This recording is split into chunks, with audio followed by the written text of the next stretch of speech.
Okay, were you close to being done with photoshopping, or is it like something that will go And I'll remind other members to keep themselves muted during this open. The Subcommittee on Asia, the Pacific, and Nonproliferation will come to order. Without objection, the chair is authorized to declare a recess of the committee at any point, and all members will have 5 days to submit statements, extraneous material, and questions for the record, subject to the length limitation of the rules. To insert something into the record, please have your staff email the previously mentioned address or contact full committee staff. Please keep your video function on at all times, even when you are not recognized by the chair. Members are responsible for muting and unmuting themselves, and please remember to mute yourself after you finish speaking. Consistent with HRES 965 and the accompanying regulations, staff will only mute members and witnesses as appropriate when they are not under recognition to eliminate background noise. I see we have a quorum and will now recognize myself for opening remarks. Pursuant to notice, we're holding a hearing to discuss the current state of U.S.-Taiwanese relations and the way forward.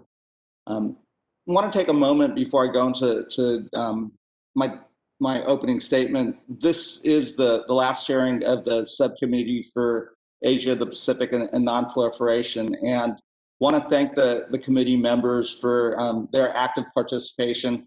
If we think back, our first hearing back on February 6th was the first hearing Congress had on what at that time was called a novel coronavirus. It didn't have a name. Obviously today we know it as COVID-19, and this has been a great subcommittee, very active, and I believe that we were the most active subcommittee in terms of briefings, hearings, roundtables, during this virtual phase of Congress over the last 9 months. So really want to thank the subcommittee members, the participants, just for their active engagement in what is going to be obviously a very vibrant subcommittee as we go into the 117th Congress. I also want to just take a moment to recognize my good friend and my classmate, the ranking member, Congressman Ted Yoho. He is retiring from Congress, and Ted, it's been wonderful just working with you, getting to know you. The various pieces of legislation that we've been able to put together, from the authorization of CEPI, and just watching you over these last few years, when we've been in Congress on the Foreign Affairs Committee, traveling with you. I think you and I traveled with Chairman Royce to Taiwan, so that certainly is timely with regards to this hearing. And then just finally, you've been a champion on Taiwan, and I'm glad that we are able to close out this Congress with a hearing on the relations between the United States and Taiwan, but also what's happening with regards to Taiwan and the People's Republic of China. With that, let me go ahead and just jump into my opening statement. I'll keep it short because I also know votes may get called at 7:30 and people will be going in and out to get their votes, or virtually going in and out. So with regards to the U.S.-Taiwan relations, I understand, our relations can be complicated, but what's not complicated is the closeness of the people-to-people relationship between the United States and Taiwan. What's not complicated are the shared values that we have with Taiwan and the deep, enduring ties that we have with Taiwan. And the nature of Taiwan is not complicated. It's a resilient democracy, a thriving economy, a vibrant society. And that is confirmed in their response to COVID-19, which has been dramatic. Despite their proximity to mainland China, Taiwan mobilized quickly. They've learned lessons from previous outbreaks like SARS in 2003, and to date, they've only seen about 700 cases and suffered just 7 deaths. That's quite remarkable, and that's a testimony to the people of Taiwan. When we think about the relationship between Taiwan, the PRC, and the U.S., we can't ignore that Taiwan's most relevant relationship is that with the People's Republic of China. And it is our policy and longstanding U.S. policy for the resolution of disputes between Taiwan and the PRC to be arrived at peacefully with the assent of the people of Taiwan, as Taiwan is a democracy. This resolution process should take place between Taiwan and the PRC only. We should not entangle this dispute with other issues we may have with the PRC. That said, recent military actions by the PRC do not enhance the relationships and actively undermine global opinions of the PRC. The aims of this hearing will examine the current state of U.S.-Taiwan relations and its future. This is a critical time for the relationship between the United States and Taiwan, and it's time where we have to show the closeness of that relationship. The Trump administration and Congress has done much to advance closer ties in recent years, but we need to make sure we're advancing both our interests and those of Taiwan and the Taiwanese people.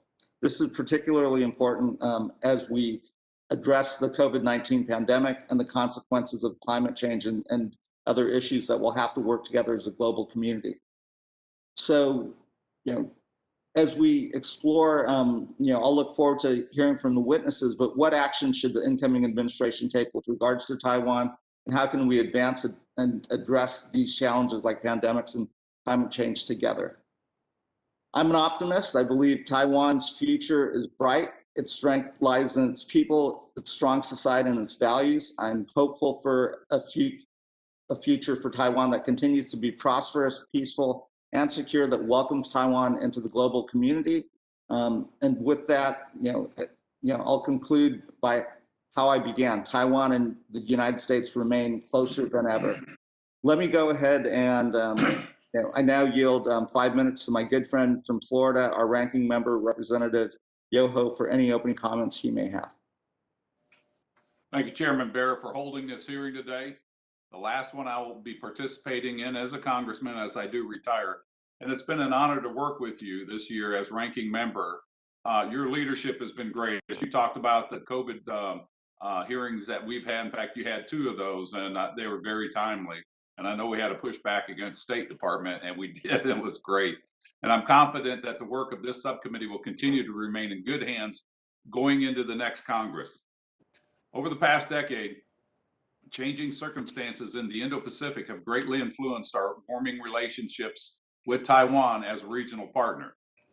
Just as we've witnessed external threats from China as it pairs military intimidation with economic and diplomatic isolation, we have also seen Taiwan rise to the challenge by increasing its commitments to defense, providing the world with vital global health contributions during this pandemic, and making strides to deepen this economic cooperation with trade partners. In addition, they have very effective foreign development programs helping developing countries grow their economies. It's time for the U.S. to create a new strategy in regards to our relationship with Taiwan. We need experts with firsthand experience to deal with Taiwan's renewed importance. They are an island nation of 23+ million people, our 10th largest trading partner, a vibrant and functional democracy, and they deserve the respect, not just from us, but from all Western democracies that believe in liberties and freedom.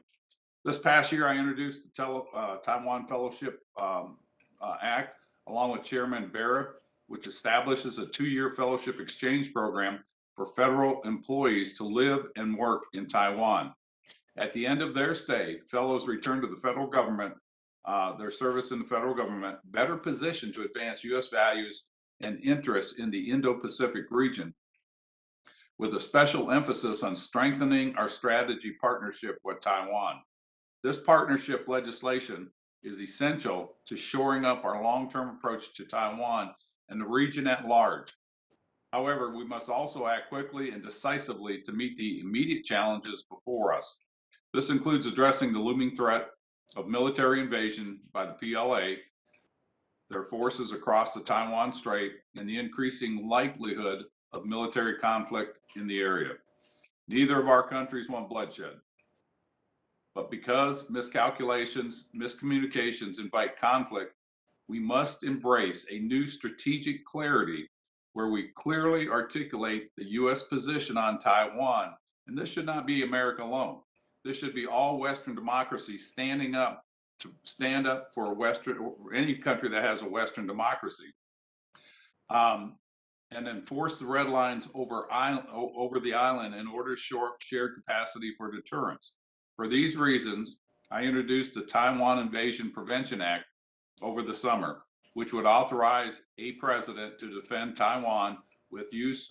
Armed Forces in the event of an attack by the PLA. We're stressing that all negotiations need to be done peacefully. Additionally, this bill instructs agency officials at the highest level to improve our defense coordination with Taiwan and invite our regional allies into shared cooperation and defensive exercise. We do not invite conflict again, but we must show that we are prepared for it. One neglected front we can improve is U.S.-Taiwan ties outside of defense is through trade. Members of Congress have overwhelmingly supported the negotiation of the FTA with our 10th largest trading partner, Taiwan, for years. Recently, at great political cost to her party, President Tsai Ing-wen lifted restrictions on beef and pork imports, the last major hurdle in trade friction between our two countries, as a sign of good faith in spurring free trade talks. Yet so far, this administration has done very little to pursue an FTA. Instead, USTR is preoccupied with preserving a phase one trade deal with China that Beijing has failed in every measure to live up to. A U.S.-Taiwan FTA between two enthusiastic trade partners would bring incredible benefits to both of our economies. The United States should move to immediately start TIFA talks with Taiwan in order to eventually secure a bilateral trade agreement. Failing to initiate talks with Taiwan damages trade relations, not only with our country, but also with Taiwan's other trade partners who are waiting on the United States to make the first move, initiating their free FTA talks with Taiwan. Neglecting one of our strongest trade partners as they face economic strangulation is not just misguided, it's incredibly dangerous. And I want to end again by thanking Chairman Barra and all the members on the committee that I've had the honor to serve for holding this hearing. Everyone else has worked with me over the years to get to this point. Serving as chairman and ranking member of the subcommittee has been an honor of my lifetime, and I'm incredibly grateful to my colleagues for their working together to produce some truly incredible legislation. And I know this subcommittee will continue to be guided by great leadership and look forward to seeing the work that it will accomplish in the future. And I thank you. Thank you, Ranking Member Yoho. I also just want to take a quick moment before I introduce the witnesses to applaud your staff, Colin Timmerman, Brian Burak, and Allison Turk for the great work that they've done. And then also my subcommittee staff, Nicole Burrows, Ryan Wahara, and Shervin Tehran, for the work they've done. So, we're only as good as the staff that we have. I tell you what, we have been blessed with great staff. We have. Well, great. Let me now introduce our witnesses. Our witnesses for today's hearing are Ms. Bonnie Glaser, Dr. Shelley Rigger, and Ms. Shirley Kan. I'd like to thank all our witnesses for being here today. Ms. Bonnie Glaser is a senior advisor for Asia and director of the China Power Project at the Center for Strategic and International Studies and a friend of this subcommittee. Dr. Shelley Rigger is the Brown Professor of Political Science at Davidson College. And finally, Ms. Shirley Kan is a specialist in Asian security affairs and worked at the Congressional Research Service from 1990 to 2015. I will now recognize each witness for 5 minutes, and without objection, your prepared written statements will be made part of the record. I will first call on Ms. Glaser for her testimony. Ms. Glaser. Chairman Barra, Ranking Member Yoho, and distinguished members of the subcommittee, thank you so much for the opportunity to testify before you today on the topic of U.S.-Taiwan relations. Taiwan's security and prosperity are critically important to the United States. It is in U.S. interest to help create an environment in which Taiwan can continue to protect its freedoms and further consolidate its democracy, so it can set an example to China and the entire world about the resilience of democratic values in the face of Chinese intimidation. Taiwan's importance to U.S. economic prosperity and competitiveness is significant and growing. Taiwan's now the 9th largest trading partner of the United States, and strengthening innovation to ensure that our country remains a leader in the strategic technologies of the 21st century will be aided by deepening supply chain and R&D integration with Taiwan. I completely agree with Ranking Member Yoho. A U.S.-Taiwan free trade agreement would promote security and economic growth for the United States, Taiwan, and the Indo-Pacific as a whole. Taiwan's geographic position makes it central to the competition for power and influence in the Indo-Pacific. It sits in the middle of the first island chain, stretches from Japan to the Philippines. Taiwan is part of a strategically important barrier to Chinese power projection. Chinese occupation of Taiwan would enable the PLA to operate more freely in the Pacific and put Japan's security in jeopardy. The United States must shore up deterrence by making credible the U.S. military's ability to intervene if Taiwan comes under attack. Over the past 4 years, the Trump administration has implemented policies toward Taiwan that have generally strengthened bilateral relations. Arms sales, support for Taiwan's participation in international organizations, democracy promotion, religious freedom programs, high-level visits, and of course, public statements of support for Taiwan's achievements, such as combating the spread of COVID-19. All of these steps have bolstered U.S.-Taiwan ties and increased the confidence of Taiwan's government and public in the United States. The Taiwan Travel Act, the Asia Reassurance Initiative Act, the Taipei Act demonstrated that Taiwan has steadfast support from the U.S. Congress. In some cases, however, Trump administration policies toward Taipei have imposed costs on Taiwan. Some actions appeared intended primarily to irritate Beijing. Decisions with potentially significant consequences for Taiwan's security were sometimes taken without consulting the Tsai Ing-wen administration. And since Taiwan is invariably the target of Chinese retaliatory actions, it's essential to coordinate closely with Taipei prior to any shift in U.S. approach to cross-strait issues. Symbolic actions are absolutely sometimes needed to provide reassurance to Taiwan's government and public, but the central focus of U.S. policy should be on substantive actions that meaningfully enhance Taiwan's security and prosperity. Making public aspects of U.S.-Taiwan cooperation in sensitive areas, I think, should be done only careful cost-benefit calculation. The incoming Biden administration will inherit a robust U.S.-Taiwan relationship with potential for further growth in the coming years.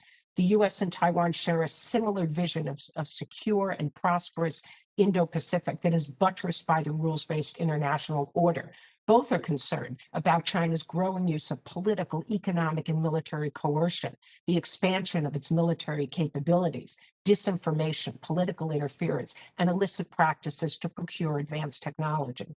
Under President Tsai Ing-wen's leadership, Taiwan can be counted on to be a reliable and effective partner, and the U.S. must consistently treat Taiwan as a valued partner, not a weapon to be used in its competition with China. A guiding principle of U.S. policy toward Taiwan should be do no harm. Rising concern about China's strategic ambitions creates opportunities to build a coalition of like-minded countries to support Taiwan's participation in international organizations. To secure the backing of U.S. allies in this endeavor, Washington must pursue predictable policies that contribute to cross-strait and regional stability. CSI has recently issued a report titled Toward a Stronger U.S.-Taiwan Partnership, and the report is a product of a bipartisan task force, which I co-chaired, and it examines the state of U.S.-Taiwan relations and provides actionable policy recommendations in the areas of defense and economics and diplomacy for the coming 4 years and beyond. Some of those key recommendations are included in my written testimony, which I hope you will take a look at. And thank you for the opportunity to appear before you today for this very important hearing. Thank you, Ms. Glaser. Now let me go ahead and call on Dr. Rigger for her testimony. Thank you very much to the chairman and to the ranking member and to the members of the committee, and also to my good friend Bonnie Glaser for saying most of the things that needed to be said. One thing that Bonnie didn't say is that as no less an authority than Taiwan's President Tsai Ing-wen herself has pointed out, U.S.-Taiwan relations are, and quoting President Tsai, at their best in decades. It's popular to attribute that progress to the U.S., but the truth is, without a willing partner in Taiwan, improvements in U.S.-Taiwan relations would be much more limited. My written testimony provides a detailed explanation of how Taiwan's position has evolved over the past dozen years. But to summarize, President Tsai's predecessor, President Ma Ying-jeou, valued the US, but he prioritized constructive ties with the People's Republic of China. Ma believed that the best way to ensure Taiwan's security was to minimize friction with the PRC while protecting Taiwan's autonomy and democracy. Ma was able to make significant breakthroughs in relations with the PRC, and his administration also saw positive progress in relations with the US, including creating the Global Cooperation and Training Forum, or GCTF, in 2015, which has become a powerful framework for Taiwan to assist other countries and to expand its unofficial diplomacy. Taiwan's electorate affirmed President Ma's approach to Taiwan's external relations when it re-elected him in 2012, but in 2016, Taiwanese voted for a new strategy, one that placed a lower priority on engagement with the mainland. President Tsai has never sought confrontation with the PRC. Nonetheless, the PRC refuses to work with her. And the result has been a rebalancing of Taiwan's policy to prioritize relations with the US. That opened the door on the Taiwan side for the developments we have seen in the years since. How can we sustain the momentum that has been created under the Tsai administration and the Trump administration, which is largely concurrent with Tsai's presidency? Taiwan shows that the ideas Americans treasure are not ours alone, that Chinese heritage is not a barrier to democracy, and that market economics in a free society can nurture widespread prosperity and progress. I agree with Bonnie that Americans must not treat Taiwan as an instrument of US policy or a weapon to be deployed to frustrate the PRC's rise. Treating Taiwan as an end in itself, not as a tool for others to use, is one of the strengths of the legislation Congress has passed in recent years, and it is also what differentiates our policy toward Taiwan from the PRC's. We also need to remember that the enemy of my enemy is my friend is not how US-Taiwan PRC relations work. Taiwanese do not want to be absorbed into the PRC, but they do not want a hostile relationship with Beijing either, nor do they want to be pulled into conflicts between Washington and Beijing. Taiwan is most prosperous and secure when US-Taiwan relations are stable. When Washington and Beijing manage their disagreements, the space for Taiwan expands, and when they are at loggerheads, Taiwan gets squeezed. My testimony also includes several concrete steps the US can take. Engaging Taiwan in meaningful economic discussions, as has already been mentioned twice, advocating for and normalizing Taiwan's role in international organizations. Exiting the World Health Organization surrendered one of Washington's most fruitful avenues in this regard, but this should not be the end of the road for Taiwan's international participation, especially given its extraordinary performance in taming the COVID epidemic. I think we also need to avoid rhetorical solutions that sound good but might have unintended consequences. We also need to work with Taiwan to create opportunities for Taiwanese and American officials to understand one another's interests. And on this front, I would reiterate the support for the Taiwan Fellowship Act, which is currently pending before this body with your sponsorship. Finally, I think it is extremely important that we ensure that Taiwan remains, as it has always been, a bipartisan priority in the United States. It does not serve Taiwan to become a pet project of either US political party.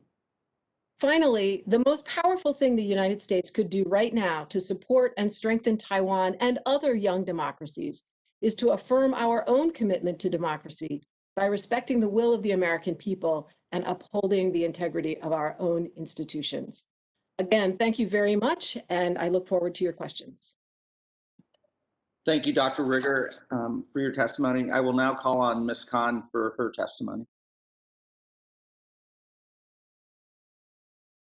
Chairman Barra, Ranking Member Yoho, all members of Congress, I appreciate the invitation to testify at this hearing, appropriately on Human Rights Day. Congress was brilliant in passing the TRA without the benefit of hindsight. Now, congressional oversight of the TRA is even more critical for 3 reasons. First, US policy must counteract the CPC's growing challenges to peace and freedom. First, the US and Taiwan can ensure that the PLA's strategy of incremental intimidation will fail. Second, Congress could sustain stronger ties given the uncertainty about Biden's policy. The US has strengthened this partnership to safeguard our geostrategic interests. As one indicator, this administration has now notified Congress of arms sales worth $18.3 billion so far. Nonetheless, the dollar amount is not the most important factor. Congress had to deal with whether Presidents Bush and Obama adhered to the TRA. From his first year in office, Obama did not propose arms sales. In 2009, 2012, 2013, 2014, and 2016. This administration repaired a broken arms sales process to get regular notifications to Congress. In short, there are no more packages to delay multiple pending arms sales. Also, this administration allows more flag and general officers to visit Taiwan. And Assistant Secretary of State Dave Stilwell was the first US official to reiterate the 6 assurances. Now the question is whether Biden will reverse the progress and return to minimized contacts under Obama. There should not be a major rollback because this administration had to repair the relationship and respond to China. The NSC, DOD, and State Department have been clear and strong, but not reckless and radical. Third, Congress could fill in the gaps in explaining our strategic objective. A relationship is not the objective. I think that we seek a strong and democratic Taiwan so that it deters the PLA, remains a force for freedom in the global balance of power, and has a future with a peaceful resolution without the US military entering into a conflict. Congress has options to tackle divergences or weaknesses to help sustain our strategic interests. Also, I emphasize that the TRA embodies mutual obligations, not US-only ones. 1, Congress could call for a reset of our military engagement to reduce the divergence over Taiwan's overall defense concept for a credible, cost-effective deterrent. Taiwan's top military leaders ought to fund and implement the ODC for asymmetric advantage and engage with US military leaders, including flag and general officers.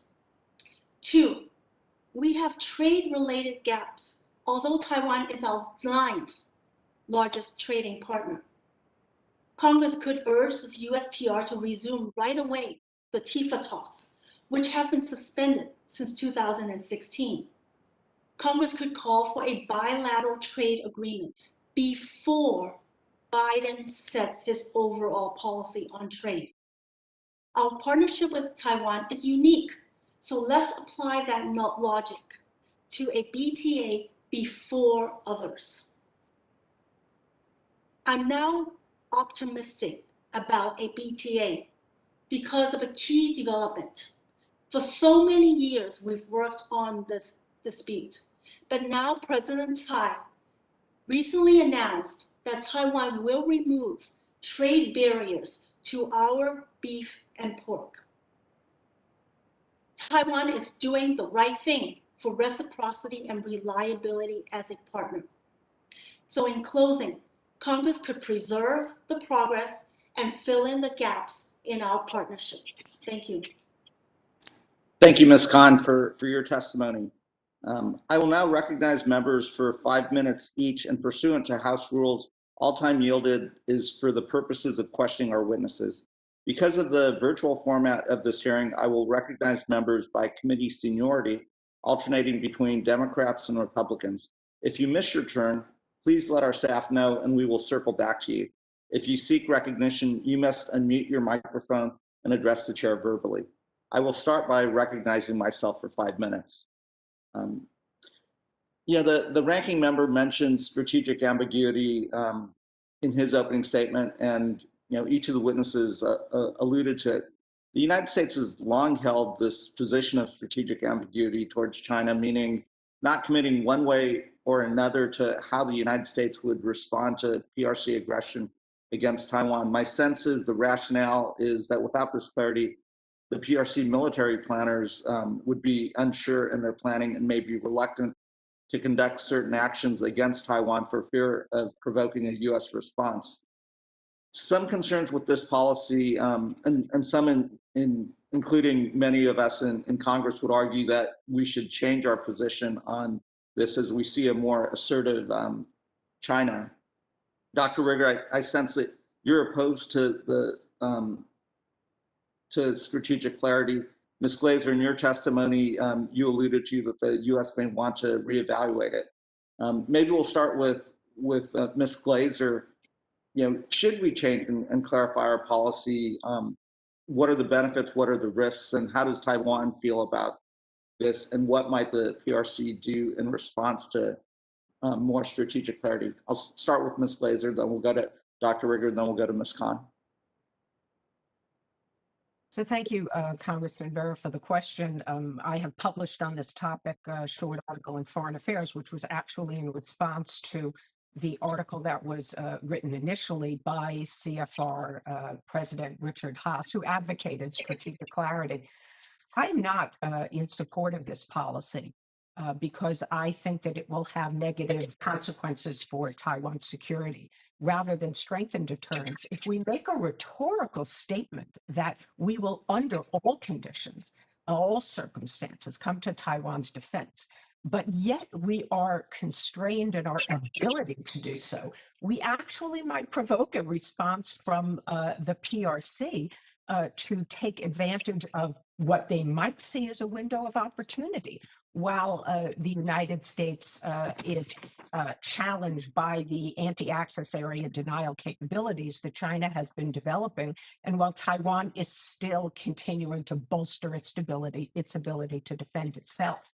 I believe that China is its most pressing objective it has achieved. That is to prevent de jure independence being declared by Taiwan. Certainly under Tsai Ing-wen's administration, that is not going to happen.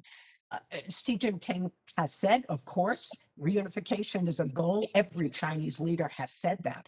I don't believe that it's a pressing priority. So what we need to do is, rather than change our rhetorical stance, we need to shore up our ability to defend Taiwan and make that credible.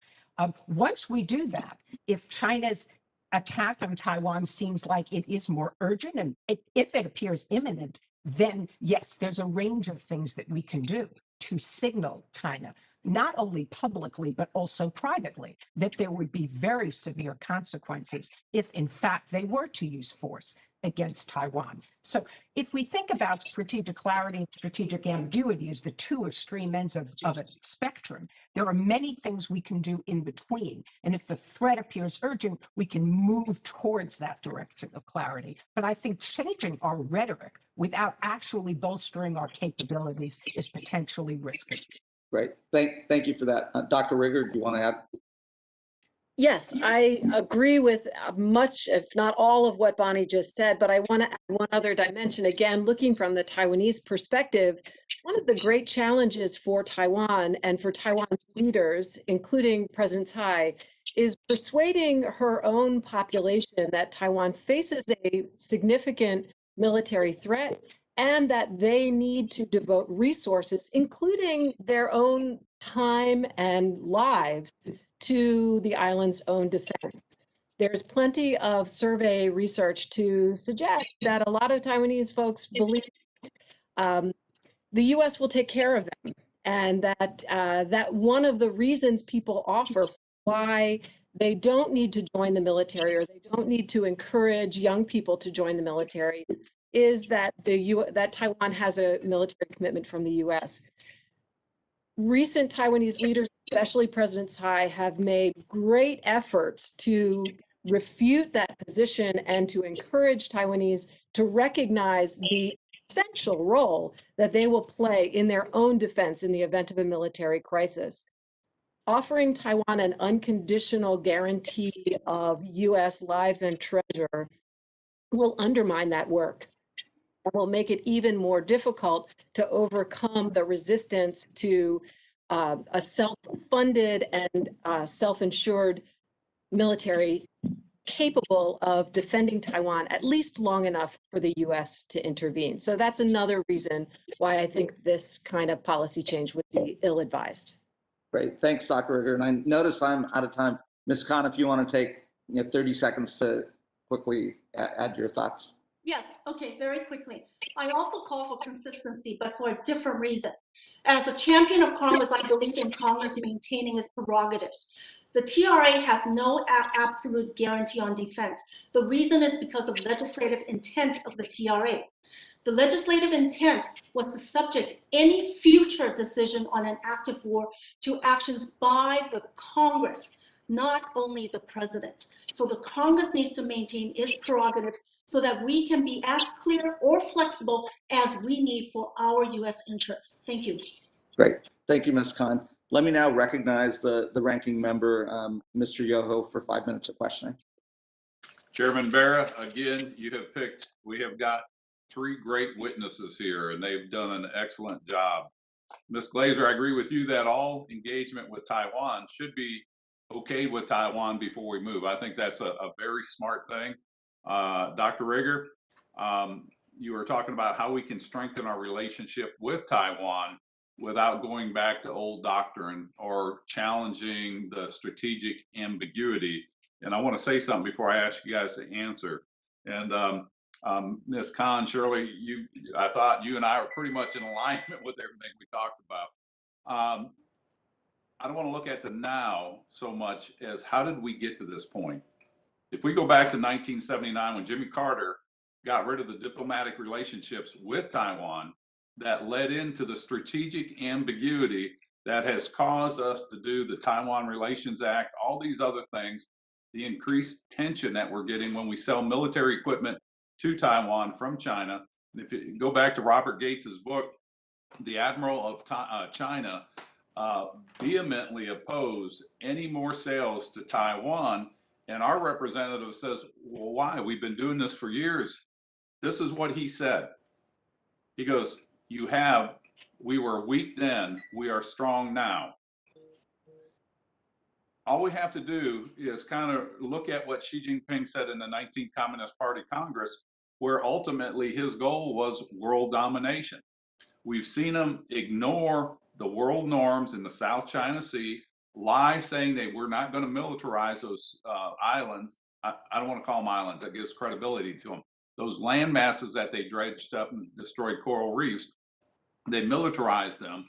And then you saw the disregard for the British-Sino agreement on peaceful handing off of Hong Kong. After 22 and a half years, Xi Jinping says, that's null and void. It does not matter. I think the writing is on the wall, and I don't want to do this in a lone approach that the U.S. says, all right, we're going to normalize diplomatic relations. I would like to do that, but I realize that puts us against China and puts Taiwan in the middle. This is what I want to ask you. What do you think if we have this discussion, since we were part of forming the UN as a world body of negotiating to prevent future conflicts, to have a resolution brought up? You know, I think we're all in agreement, Taiwan has never been part of the PRC. In fact, China was run by the government of Taiwan before the communists took over and beat them in the Civil War. They've never been part of the Communist Party, nor do they desire to. I want to hear from you. What do you think if we started a movement to get Western democracies saying, you know what, we stand with Taiwan. China needs to have peaceful negotiations. Ms. Glaser, you want to start with that? And I realize it's a bold move.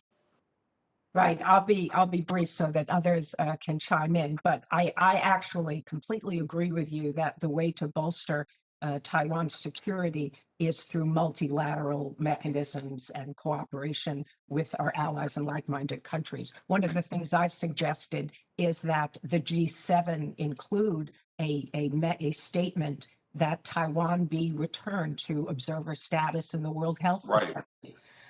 So the D10, the group of democracies, is another potential grouping coalition. This is the one way that we can influence, I think, Chinese behavior, regardless of what Xi Jinping's ambitions are. I believe that we still can influence the way that they seek to approve these, to achieve these goals, and the timeline for them. I don't believe that China has actually set a concrete hard deadline for unification with Taiwan, for example. So we have tremendous ability, I think, to begin to shape China's decision-making regarding Taiwan and other issues. And the way forward, the way to do that is by working with like-minded countries, with other democracies. Thank you, Dr. Rigger. Agreed. Multilateralism is the way to go because Taiwan ultimately will not thrive if it has only one friend in the world. Right. And Taiwan has many friends. One thing that I would just point out is that the GCTF, a framework that was created by the US and Taiwan together, has already begun to have really positive results in terms of creating relationships for Taiwan, non-official, but very valuable substantive relationships with Taiwan beyond the US and even beyond its immediate region. So again, continuing to invigorate and invest in the GCTF is another thing we can do. Thank you. And the chair, I'll defer to you if you want Ms. Kan to respond. Sure, we can give Ms. Kan a chance to respond. So the US leadership to broaden foreign support for Taiwan is really important for one reason. We have to disarm the People's Republic of China's political warfare. That permeates all the other challenges that we face, whether it's defense, deterrence, international organizations, Taiwan's economic resilience to withstand any coercion. And one of the best ways that we can disarm that political warfare is to hit back at this disinformation that China pushes at the United Nations and other places regarding how Taiwan is supposedly has a status as a part of the PRC. And the best way to do this, I think, is to rebut China's disinformation by stating very clearly, setting the record that UN Resolution 2758 did not establish Taiwan as a part of China. It didn't even mention Taiwan. Thank you. Great, thank you. Chairman, I yield back. Thank you. And let me remind the members that in order for me to call on them, they have to be on the video pursuant to House rules. And so let me go to my good friend from California, Congressman Brad Sherman, for 5 minutes of question. Thank you. A number of our witnesses have talked about how critical Taiwan is to the defense of Japan. Several of our witnesses have talked about increasing our military capacity in a substantial way to defend Taiwan. And we have an enormous military budget. We have forces deployed around the world. Presumably our forces in Europe need to be in Europe. Presumably our forces in Africa and the Middle East need to be there. So it's not a matter of redeploying forces from elsewhere. So the question is, what is the price tag for a very substantial increase in our capacity to defend Taiwan is there any chance that taxpayers in Japan or Taiwan would be footing a major part of that bill? I'll ask any witness who wants to respond.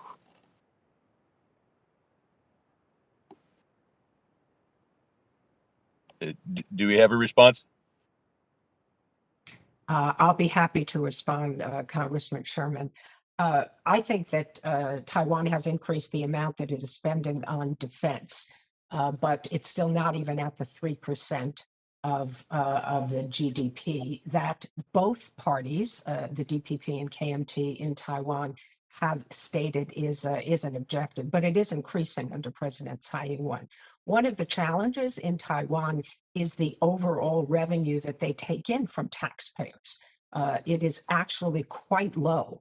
And so even 3% of GDP is not very significant. So going forward, what I believe Taiwan needs to do is to expand the amount of revenue they are taking in from their taxpayers. And maybe that could create some potential for them to contribute more, which I hope that they will do.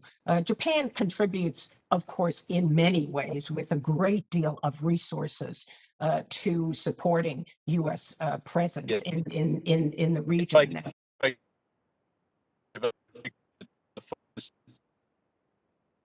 We want Taiwan to spend 3% of it on its defense. Obviously, Japan is a valued ally, but we're talking about tens or hundreds of billions of dollars that our witnesses are proposing be spent to increase American military capacities to defend Taiwan. We've heard that. I've heard that described in rhetorically, but I don't see a price tag, and I wonder how much of that, given the fact that you've said Taiwan is struggling just to pay for its own military operation, and Japan is doing what you think is a lot. It seems like all that burden will fall on the American taxpayer. How much is it? Like each witness who proposed massive, a substantial, I won't say massive, a significant increase in our military capacity to give some sort of price tag. Let me, I think I'll regard that as a rhetorical question and just go on to say that I applaud our witnesses and my colleagues for underlining the importance of the U.S.-Taiwan relationship. And I have supported every effort to sell weapons to Taiwan and to bring Taiwan into international organizations. It's a democracy. I would differ slightly from phraseology of some. I wouldn't say a Western democracy, because I don't think democracy is Western. I think democracy reflects universal human values. So I want to applaud especially our chair and our ranking member for the work they've taken to help bring Taiwan into the community of nations, and point out that a number of pieces of legislation that I worked with them on would provide for Taiwanese officials to visit the Washington, D.C. area. We talk about building a better relationship with the Taiwanese government.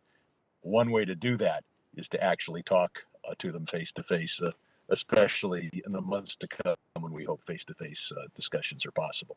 With that, I'll yield back. Thank you, Congressman Sherman. Let me go ahead and recognize the gentleman from Pennsylvania, Mr. Perry. Hey, thanks, Mr. Chairman, and I appreciate you calling the hearing, Dr. Berra. Before I begin, I do wish to pay tribute to the outgoing ranking member of this committee, Mr. Yoho. And Ted has rendered a great service to our country. And I think I speak on behalf of many of us on this committee who say thank you very much for everything you've done and the sacrifices you've made to do it, Ted. We're going to miss you. With that, I think we must begin to realize the provision within the Taipei Act that calls for Taiwanese membership in select international organizations in which statehood is not a requirement, and at least observer status in other appropriate global institutions. I believe that this commitment can do more to demonstrate our commitment to this goal and expand upon it. And it starts by elevating the position of director of the American Institute in Taiwan to an ambassador level rank, requiring the confirmation by the United States Senate. To this end, I'm grateful to have joined my friend Mr. Shabbat in advocating for this needed change. Alongside this effort, this committee, I think, should consider legislation designating the American Institute of Taiwan as the U.S. Embassy to Taiwan and the Taiwan Economic and Cultural Representative Office as the Taiwanese Embassy to the United States. In light of this move, Representative Hisao should be referred to as ambassador in all official capacities and exchanges between the United States and Taiwan. These diplomatic measures demonstrate just a small fraction of our unwavering commitment to Taiwan, that we will not be cowed by the Chinese Communist Party, and we will not allow the Beijing government to dictate our foreign policy as a sovereign nation. These measures would show the world the greatest nation on the planet, our nation, values the relationship we share with Taiwan and encourages other countries and global organizations to do the same. Over the past few years, the U.S. has made an exerted effort to increase Taiwanese participation in international institutions, but more needs to be done going forward. On one point, there can be no compromise. Taiwan must be afforded the full right to participate in the United Nations and all her constituent institutions, including the World Health Assembly. The President's ambassador to the UN, Ambassador Kelly Craft, has already made this point, saying that the UN, without Taiwan's full participation, is actually cheating the world. Now, we can only speculate what would have happened had the World Health Organization listened to the exhortations of the Taiwanese medical professionals in late December of last year, when they provided evidence to the World Health Organization and to the PRC that this new virus could be spread by human-to-human transmission. It is absolutely farcical that so many across the globe believe that the world ought to listen to China, that it's perfectly acceptable for the CCP to sit on the UN's Human Rights Council and to participate in the World Health Assembly as a respected state actor, but Taiwan somehow should be kept silent. I can think of really no clear example, quite honestly, of just moral cowardice. I do look forward to working with all my colleagues to make our partnership with Taiwan even stronger. And I'm glad to turn to at least one question here. Ms. Kan, how have recent events in Hong Kong affected Taiwan's public views of China's proposed one country, two system arrangement for Taiwan and the views of China more broadly? I mean, I can't imagine that they're not in a state of believing that China really, the Communist Party actually believes that and would respect that agreement. Yes. So I think that the whole proposition of one China, two systems was a non-starter in Taiwan to begin with. It was never applicable to Taiwan. Taiwan was already a sovereign country with the formal name of Republic of China for a long time. However, at the same time, what the PRC has done to Hong Kong has been to basically tear up that international agreement regarding one country, two systems. And so that continues to show that China's promises just cannot be something that we can accept. It is something that China breaks all the time. All of its promises have been broken. And that in itself has shown to the people of Taiwan that they cannot continue to trust any kind of goodwill to be reciprocated from China. Well, thank you very much, Chairman. I'll yield the balance of the time, but you can count me in on more strident measures against the Communist Party of China and more benevolent and friendly measures towards our friends in Taiwan, and I yield. Great. Thanks, Mr. Pitt. Let me now recognize the gentlelady from Pennsylvania, Ms. Houlihan.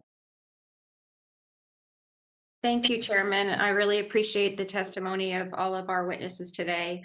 My questions have to do with my community. I am my district is home to the mushroom capital of the world, and mainland China has approached the industry more than a few times with an interest of doing partnerships in the mushroom industry in mainland China.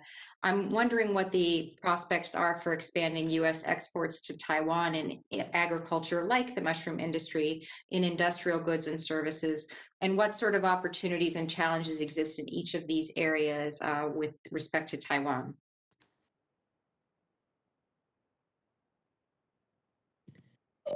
I'd be happy to lead off if that's all right. That'd be great. Thank you.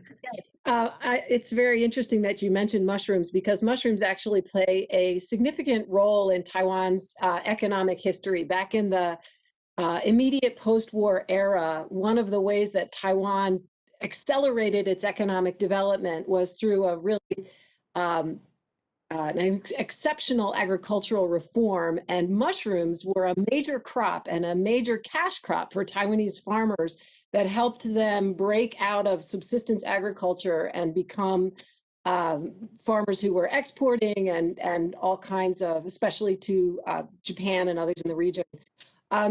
So Taiwan, but today Taiwan is very much an importer of U.S. agricultural goods. And I honestly don't know whether they import mushrooms or not. But Taiwan is certainly a very significant customer for American agriculture, because Taiwan is a very small and extremely crowded island. And while it has a vibrant agricultural sector, it is by no means adequate to serve the needs of Taiwan's people.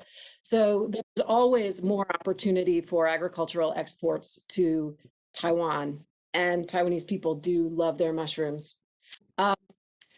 However, one of the reasons that we are all advocating, I think, a more extensive and formalized bilateral trade agreement of some kind with Taiwan is precisely because there are some protectionist aspects to the Taiwanese economy.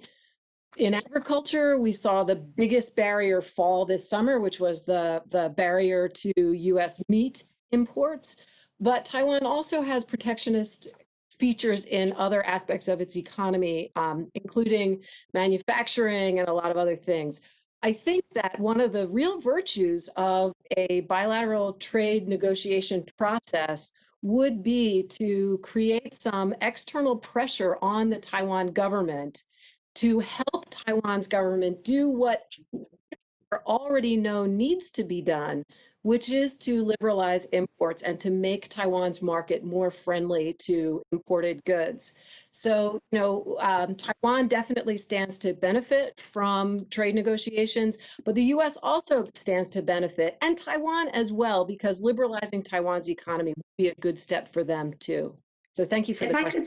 Yeah, if I could follow up on that, which is, of course, kind of trade relationships are a part of the conversation, but also there's part of the conversation which is having the Taiwanese invest more heavily in U.S. businesses in areas where they perhaps, mushrooms as an example, where they perhaps don't have the land mass to be able to work. What kind of policies can we ask for or look for to be able to have that happen? Because to be honest, quite frankly, the pull is from mainland China right now. The economic pull in that way, the economic investment paths in that way are coming from the mainland.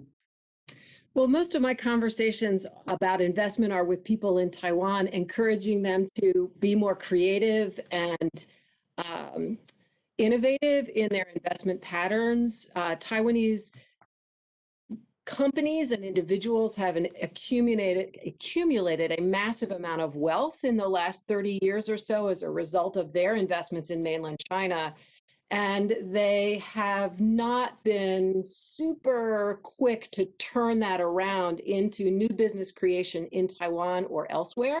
So again, I think this is something that American officials can usefully talk to the Taiwanese government about is, how can you get some of this cash out of the real estate market, for example, and into new business creation, foreign direct investment, as well as in new investments in your own economy. It's definitely something they need to work on. Thank you. I really appreciate your input. And Mr. Chair, I yield back. Thank you, Congresswoman Houlihan. I know we've had a few members drop off to go vote, and we'll recognize folks as they come back. But I will recognize myself for a second round of questioning, and I know the ranking member also has a second question that he'd like to ask. So any of the members who also do have second questions, we will come back to them. You know, I guess for all the witnesses, you know, one question that I would have, and certainly something that I think about with the incoming Biden administration, they will take a much more multilateral approach to, you know, both entering into, you know, kind of the approaches they think about China and so forth. And you know, just about every country we interact in the region, you know, we do so understanding that country's relationship with China as well. I guess for the witnesses, as we're thinking about U.S.-Taiwan relations in a multilateral way, what advice would you give both Congress but also the incoming administration in trying to build that multilateral support for Taiwan? Because again, I think that's the better approach as we are in this strategic competition with China. And maybe we'll start with Ms. Glaser. Thank you for the question, Congressman Barrett. You know, I think the first thing that needs to be pointed out is, of course, there is recognition around the world for Taiwan's extraordinary performance in controlling the spread of COVID-19. And this has already laid the groundwork for greater support for restoring Taiwan's observership in the World Health Assembly and enabling Taiwan to send its experts to the technical meetings of the World Health Organization, which China has blocked in many, many cases. So if the United States is pursuing a policy that is consistent, that looks like it is in fact part of a larger strategy, if the United States is not seen as being too provocative towards China, and I do want to underscore that, you know, if the Chinese think that the United States has totally abandoned its one China policy and is moving in a direction of ultimately recognizing the Republic of China, then we may be in a dangerous place. This is not what we want to create as an environment for other countries to join us in an effort to help Taiwan. So we have to be responsible and push forward those policies that other countries will get on board with so that we can expand Taiwan's participation in the international community. If we want Japan to be a good partner with us in conducting, for example, exercise that will signal that Japan might be on our side if there is a Chinese attack on Taiwan, that it might actually be actively engaged in a way to help defend Taiwan, then clearly we have to be pursuing a policy that is seen by Japan as responsible. So there is right now growing support for Taiwan, I think, in many countries around the world, many of our allies. We should be doing the right things and setting an example. And if we negotiate, again, a free trade agreement with Taiwan, then maybe other countries will go forward and do the same. There's also the potential for a double taxation agreement that Taiwan is interested in, and I think we would benefit from. So we have to be pursuing the right policies for others to get on board. So just to make sure, you know, one area that does seem ripe to create some multilateral support for Taiwan, obviously, is in the COVID-19 space and their response, and bring them into some of the organizations that are developing, alliances that are developing around responding to COVID-19 and the virus, and you know, making sure they have an active role in that. Maybe I'll go to Dr. Riggers. You know, Ms. Glaser touched on a free trade agreement and commerce, and I think both you and Ms. Kan have also touched on that as another potential tool to create multilateral support for Taiwan without necessarily diverting from the one China policy, but you know, in less threatening ways to help Taiwan increase its relationship. Dr. Rigger, what do you think about trade as a tool of also, you know, helping Taiwan participate? Yeah, the Trans-Pacific Partnership was controversial for many reasons, but one of the things that was built into it was the idea that as a trade agreement in the Asia Pacific or the Pacific Rim nations, it had the potential, one that was not dominated by China. The TPP had the potential to be a venue in which Taiwan could participate. right? Taiwan entered the WTO back in 2000 with China. They sort of simultaneously were able to enter. Since then, it's been really difficult for Taiwan. China has blocked Taiwan again and again and again from participation. So the TPP, the idea was that here was one that was led by the United States and other like-minded countries and would not be subject as easily to China's restrictions on Taiwan. So, you know, there were plenty of reasons and to dislike the TPP. In the last presidential election, both major candidates opposed it. But I think that was an example of the kind of thing that needs to be done, because getting Taiwan into organizations where China has veto power will be well nigh impossible. But creating new ones with outside of China's sphere of power is a more plausible route to take. Ms. Kan, would you like to add? Yes. Just first of all, I want to talk about something that's overall important for the role of Congress, and that's explaining to the American people from the heartland all the way to the coast and beyond why Taiwan matters. And that's something that's not often obvious. Connecting to the previous question about Japan, I think the first thing we can explain is that Taiwan's geostrategic position places it as the interlocking piece to fortify our U.S. allies to the north of Taiwan and to the south, in the South China Sea, in the Taiwan Strait, in the East China Sea, all the way to the Western Pacific. And speaking of the Western Pacific, that is where we can have a more multilateral approach to the presence of Taiwan. And I'm talking about linking the presence of Taiwan to our freely associated states. They are Marshall Islands, Micronesia, and Palau. They have special relationships with the United States. Taiwan has 4 countries in the Pacific that recognize Taiwan as the Republic of China with diplomatic ties. We have a synergy there in the Western Pacific to maintain our interests. And that's where congressional role comes in. The compacts of free association are up for renewal. And that's where Congress can put its attention to whether or not to renew the COFA. Thank you. I know that the ranking member is off voting, but he does want to ask a second question. Ms. Houlihan, do you have a second round of questions? Or I certainly, with this panel of experts, have multiple questions that I'd like to ask. I do have, Chairman, Mr. Chairman, one more question. Could you, the witnesses, tell us what we think or how we attribute the success of Taiwan in combating COVID? What is the secret sauce? Is there anything that we could be doing here in this nation, lessons learned from them that we could be applying here in the United States? Maybe I'll start that one off too, because I was in Taiwan when COVID started. I was actually in China when COVID really started. When I was in China when Wuhan, the city of Wuhan, was locked down, and I was on a Fulbright last year, spent most of my time in Taiwan. I was supposed to spend some time in China, but as soon as that happened, I started looking for a way out.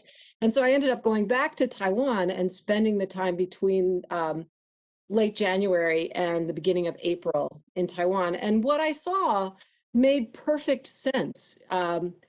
First of all, at the first sign that there was a problem, Taiwan's leaders did not wait for confirmation from China or from the WHO. Taiwan's leaders immediately mobilized the plans that they had created after the SARS crisis in 2002 and put them into action. So they were very much operating on their own timetable and on their own judgment of what was going on in China. So the first thing they did was to restrict entry from China and to impose quarantine requirements on people entering from China. I got in on January 29th. By January 31st, there was a 2-week quarantine requirement on everyone coming from the PRC.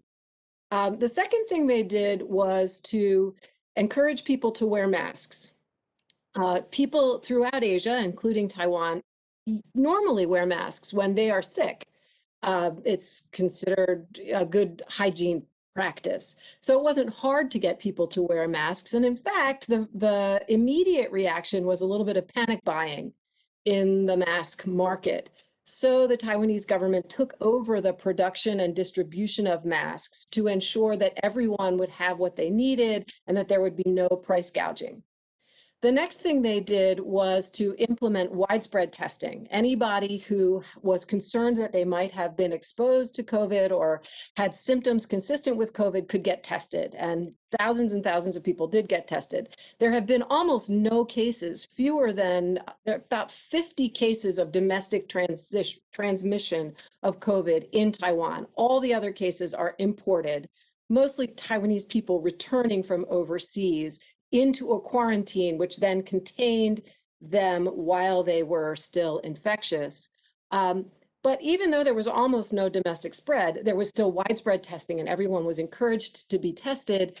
And the testing sites were set up so that people didn't have to interact with one another. You know, everybody stayed outside and they were called in for their test and then immediately released. And from February, Taiwan had rapid testing capabilities. So within 72 hours, you knew your testing status.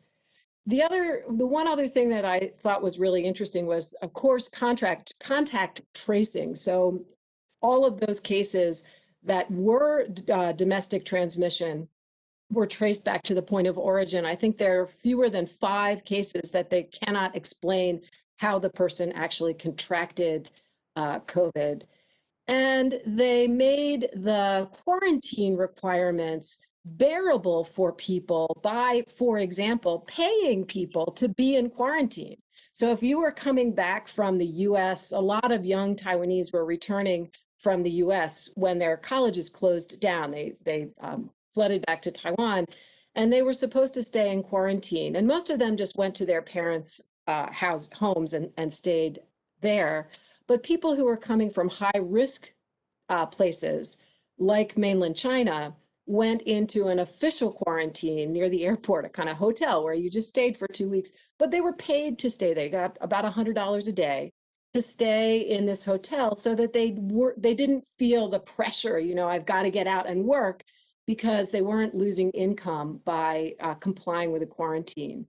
So in all of these ways, they've kept a handle on it. Most recently, there have been a lot of cases now coming in from Southeast Asia, and this is putting pressure on the system because Taiwan relies on Southeast Asian helpers for a lot of elder care and also child care. And there is a bit of tension between families that, you know, need their helpers from Indonesia, the Philippines, and the public health authorities who are saying we can't let folks in because the COVID infection rate is just too high in those places. But you know, there isn't a secret sauce. It's all the stuff we know that for whatever reason in this country we didn't do, but they did at, you know, 95 to 100%. Thank you. I yield back. Great. Let me recognize the ranking member, Mr. Yoho, for a second question. Thank you, Mr. Chairman, and this has been a very engaging conversation. And I think for the points that were just brought up about Taiwan, you know, we have the legislation in place. It should be in the omnibus that reinstates Taiwan into the World Health Assembly. And I think this is something, you know, without going full bore, and you know, I heard your testimonies on Dr. Rigger about, you know, having UN veto authority to Taiwan. I know that's going to cause a problem, but I think if we do a lot of small steps, recognizing Taiwan in the World Health Assembly, you know, and having countries around the world to put pressure on that. Just for what you brought up, their great work that they've done to prevent COVID in a large way in their country. I think if we do enough of these things around the world and other countries backing us, it's going to support that. You know, if you look at Israel, Israel's out there by itself. We're their strongest ally. But now we're seeing other countries come to the table, you know, with the Abraham Accords. This is my vision for what I would like to accomplish what I'd like for the United States government to accomplish, that kind of leadership where you get other countries to come in. And if you guys can suggest any other things that we could do, I'd love to hear it, and I'll end my questioning. And I'm mute. I can start.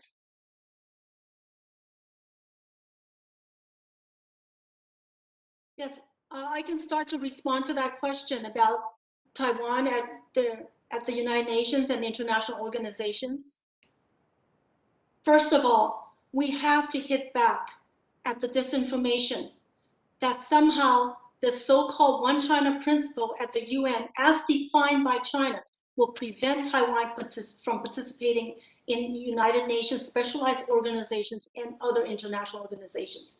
And this is this insidious, distorted narrative that's bolstered by China's information without any rebuttals. And US leadership is needed, specifically from our ambassador at the United Nations, to set the international record straight that the General Assembly Resolution 2758 did not settle the status of Taiwan.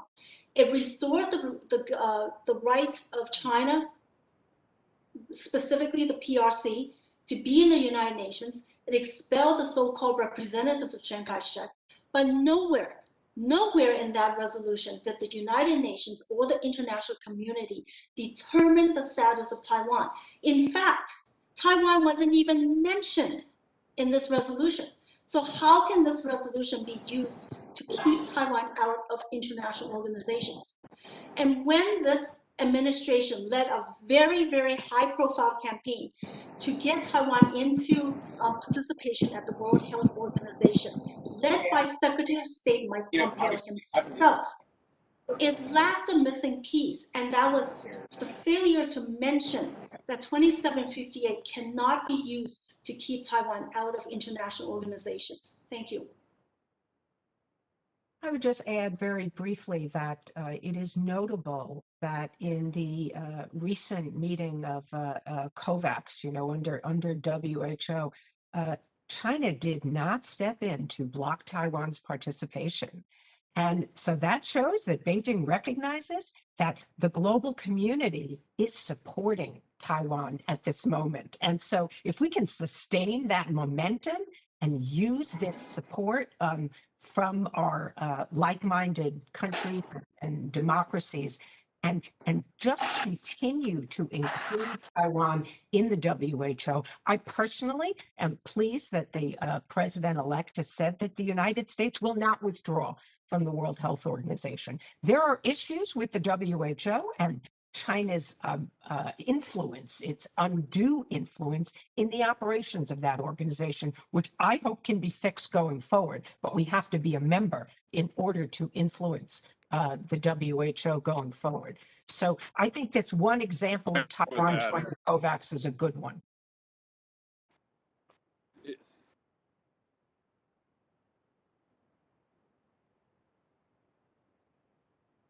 Mr. Yoho, so it looks like we lost Ted's audio. So Ted, are you back on? Yeah, can you hear me? We can, yeah. Go ahead. I apologize. Did you get any of that? No, we didn't get the last question. Well, I think that's the direction we should go. And if we can get China to honor the one country, two systems and leave Taiwan alone, I think the world will be a better place. Taiwan will definitely be better off.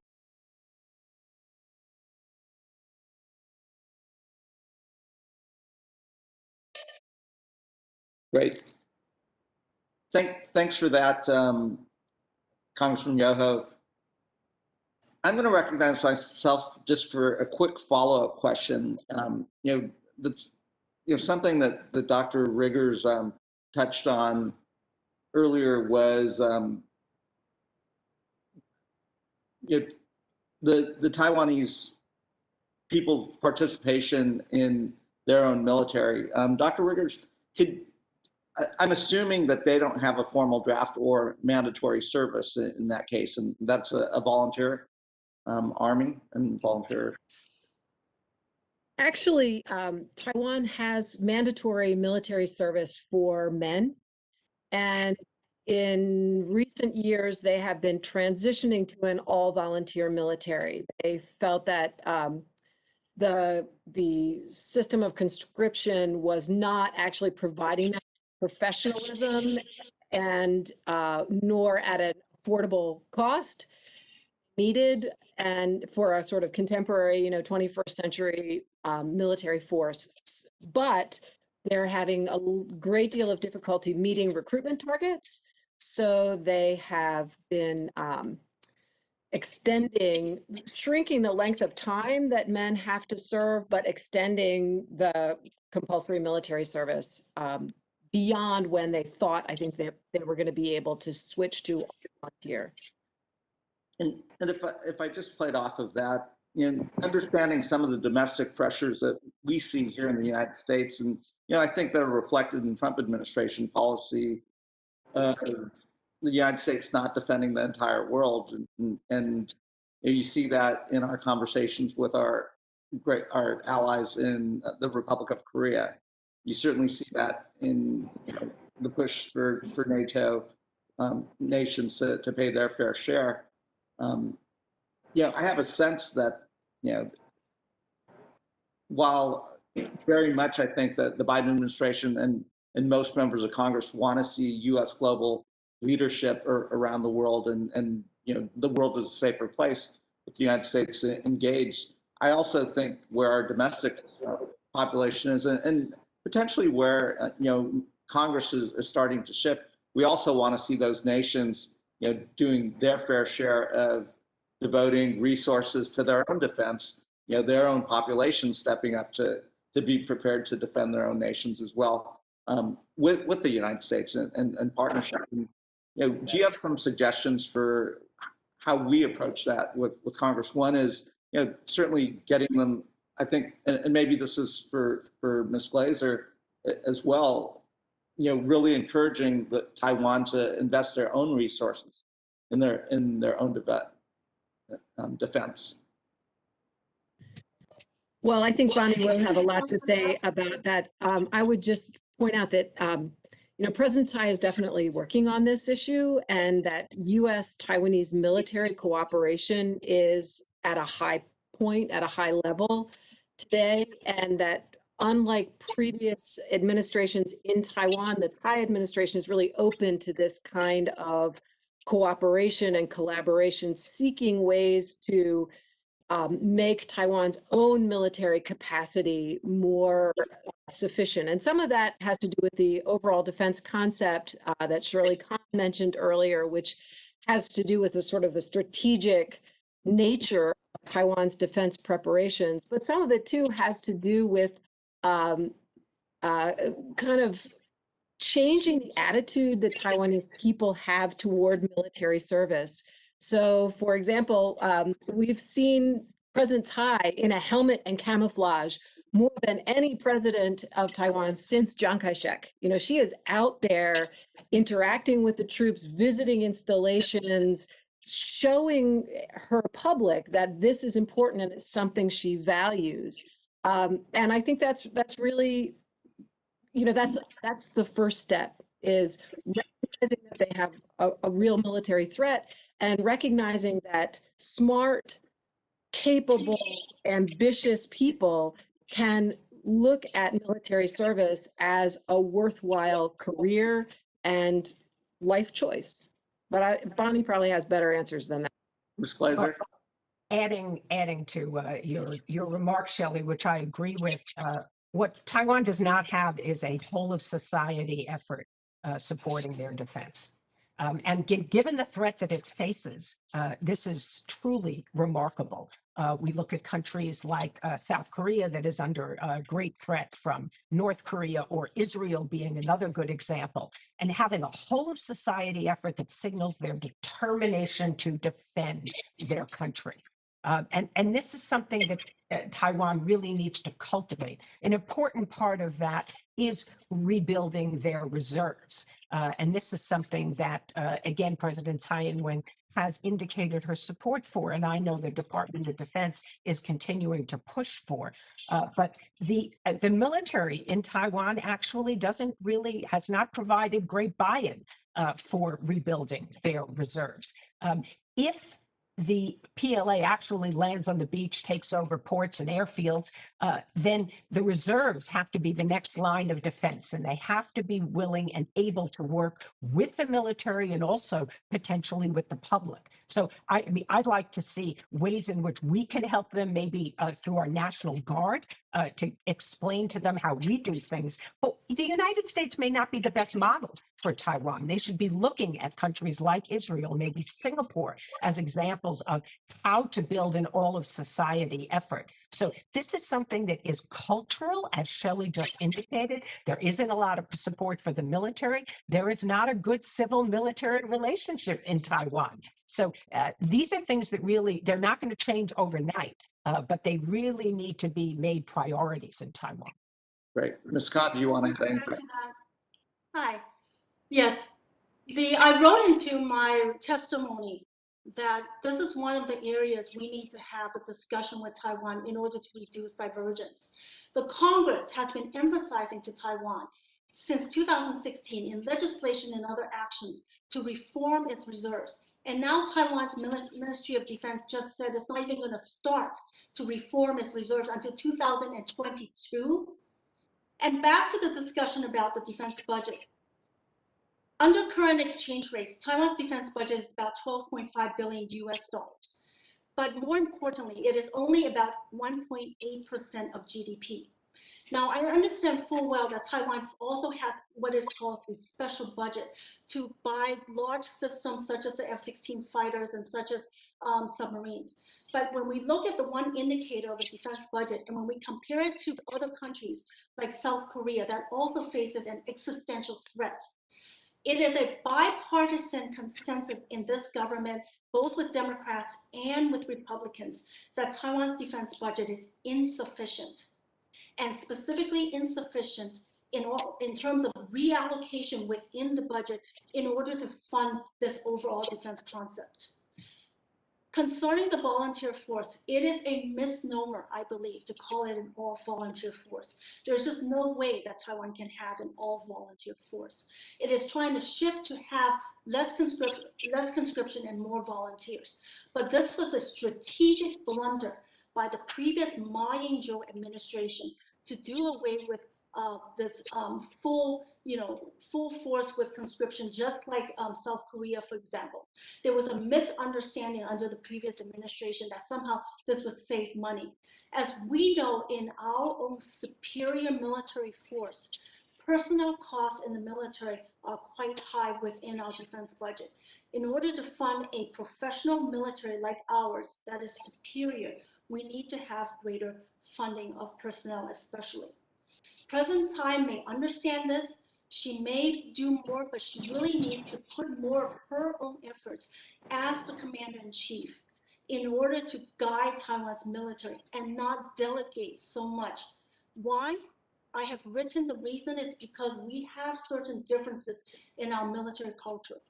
And it takes leadership, it takes the commander-in-chief in order to play the role to bridge our different military cultures in order to reduce the divergences. We need a reset in our military to military relationship. Thank you. Great. Thank you. And I want to thank all of the witnesses for their excellent testimony. Certainly, as we go into the 117th Congress, this is a topic that we will revisit and certainly look forward to continuing to work with the witnesses. Given that this is the ranking member, Mr. Yoho's final hearing, I don't know, Ted, if you're still on, if you'd like to make any final closing comments and thoughts and reflections. Yeah, I do. Ami, can you hear me? You can, yes. No, I really appreciate the three witnesses. You guys did a fantastic job. And Ami, our friendship and your leadership, I've been impressed with your leadership and, value our friendship very much. And it's been an honor to have this last meeting. I just want to, I have to plug the TIPA bill that we introduced, the Taiwan Invasion Prevention Act, We've got members already wanting to pick it up next Congress. It addresses a lot of the things that you talked about. Military readiness, increasing the amount of time that they spend in the military, working together with our military and other like-minded countries' military. It puts emphasis on putting more money into their military for buying the right kind of defensive equipment and not wasting it on tanks and stuff like that. And it also encourages other countries in the Indo-Pacific to do the same thing. It promotes a free trade agreement and high-level state visits between our government and the government of Taiwan, and the invite of President Tsai over here and other high diplomats. This is something I think if we get this on and we have other countries around the world to do similar things, I think we can have a peaceful resolution of the relationships between Taiwan and China and the rest of the world. With that, Mr. Speaker, I'm off. We'll see you later. And this is my last meeting. Goodbye. Well, great. And thanks, Ted, for promoting me to Speaker of the House. Anyways, it's been great serving with you. We will stay in touch, and certainly want you to stay active in these issues that we've worked on, and look forward to the next chapter of your service to our country. With that, I want to thank the witnesses for participating in this a very important virtual hearing, and the hearing is now adjourned. Thank you. Thank you.